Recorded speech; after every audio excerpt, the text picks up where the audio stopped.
Just to warn you folks, I got in this morning and my computer said, "Oh, you need to update. It should take about 5 minutes when you restart." So I said, "Okay, I got 5 minutes." So I restarted it, and of course, it took 10 minutes. I'm like, "Yeah, thanks for the 5 minutes." And then I was in class this morning with my programming two folks, and about 10 minutes of the class, everything just went black for about 5 seconds, and then it all came back on. And I'm like, "Okay, it didn't restart. It just went black." And when it came back on, my camera didn't work anymore.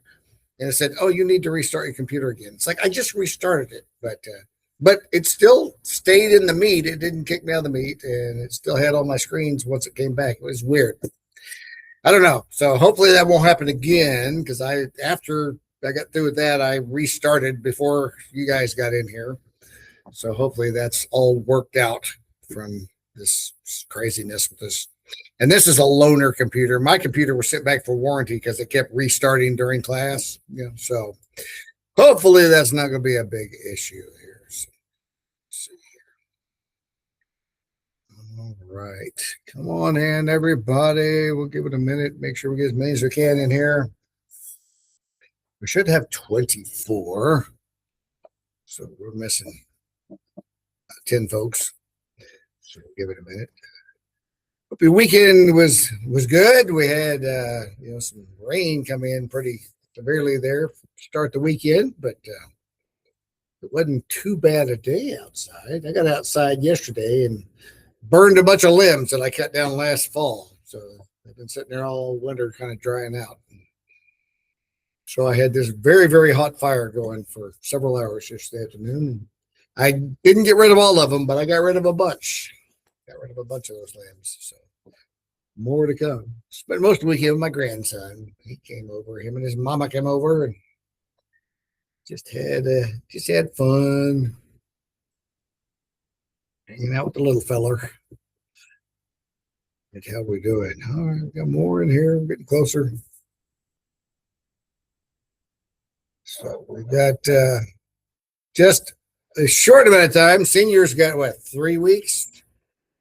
This week, next week, and the week after. That's it. Seniors are just about wrapped up and out of here. So seniors, if you're missing anything, and there's some of you that's missing a few programs in here, if you're missing anything, time is running out. And the rest of us only have like 2 weeks after that. So there's only 5 weeks left for everybody and less for seniors. Seniors will be graduated by the time we get out of school. But that is coming quickly. So seniors, get it turned in. If you need help with anything, get with me. Or I have so many videos in Google Classroom to help you write programs. I feel bad that I've helped too much. I've never put this many helper videos. I've never done that, but I did this week. Let me show you the last thing I put in there. I'll probably still put a video in here later today.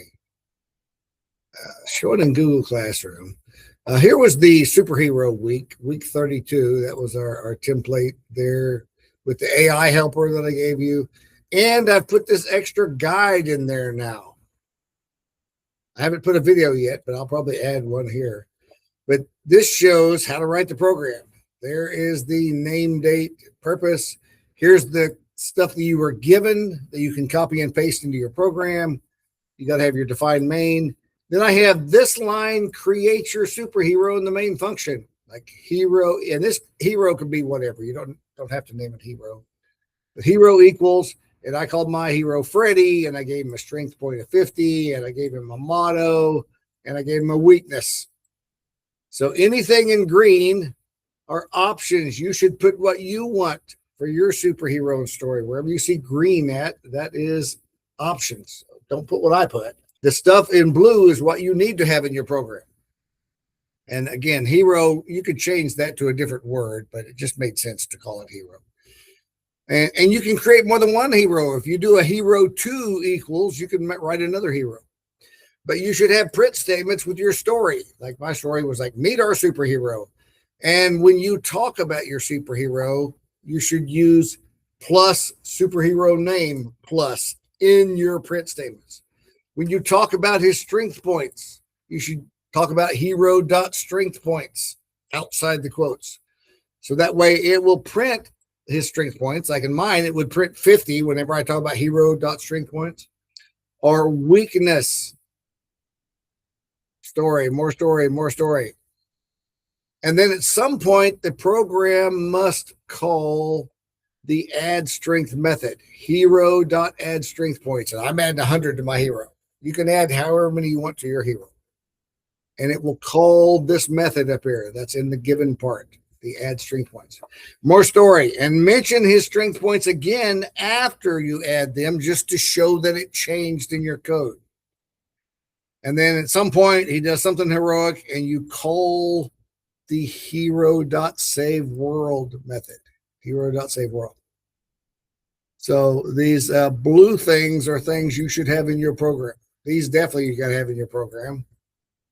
You got to have your main, you got to create your superhero ending main statement. Use this in your story.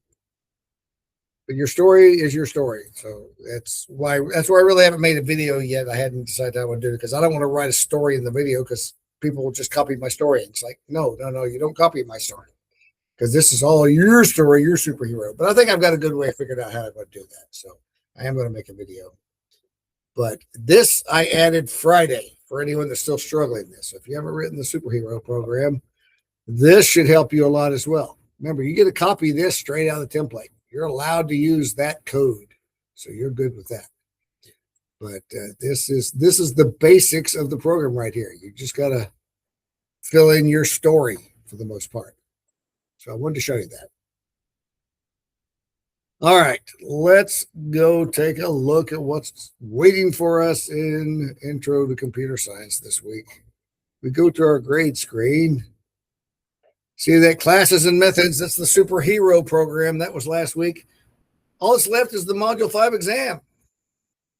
Okay, so if you go to the activity screen, down at the bottom, the Module 5 exam instructions, I don't know what it'll have there. Just says review your notes, review any code you've written, and here is the test. Decimal numbers are based on 10 digits from, what's decimal? In Python, output starting with 0B indicates a binary number, true or false. So this is all from lesson 1, these first questions, 5.01, 5.01. Which of the following is an example of a binary number? What's a binary number look like? 5.02, there's 4 questions from 5.02. 5 questions, a lot of questions from there. But multiple choice, there's a lot of true, false in this one. Here's an ASCII chart I want you to use to answer the question. Which of the following is the decimal value for the character 5 in ASCII? Use this ASCII chart to answer this question. This talks about OOP, object-oriented programming. It defines an object by its what? 503. And remember, you can go back and you can look at lesson 502, 503. You can have any notes you've got written down, any notes you printed from the lesson. That's all. You can always save and exit in the middle of this. It's like, I don't remember how OOP defines an object. Pedro currently has a class named Profile. He's got 2 instances named Student and Parent, but he wants to add another one named Teacher. What should he use? Here's more true, false. In programming, it is best practice to use a pronoun for class names. Another true, false. This is talking about the initialization of a new object in a class. That was from 5.03 and 5.04. Both talked about that. 5.03, 5.04 were both talking about this. And 16 questions. Looks like that's the end. Which of the following be included in the pseudocode for a program that tests the user's vocabulary skills? So there you go. 16 questions. That's our whole test for this unit. We'll be done with Module 5, and we'll start Module 6 next week. So for your seniors, you'll only get like 3 weeks worth, and you'll be done. And the rest of us have a little over a month to finish module 6. But there you go, guys. Just a test this week. It's not due till Sunday, so you don't have to take it right now. No new lesson, nothing new to teach you, but you can certainly review the last 4 lessons before you take that test, or save during the test and go back and look at the lesson again if you need to. So, all right, guys. Unless you got any questions, I'll let you go. It's just a test. That's it.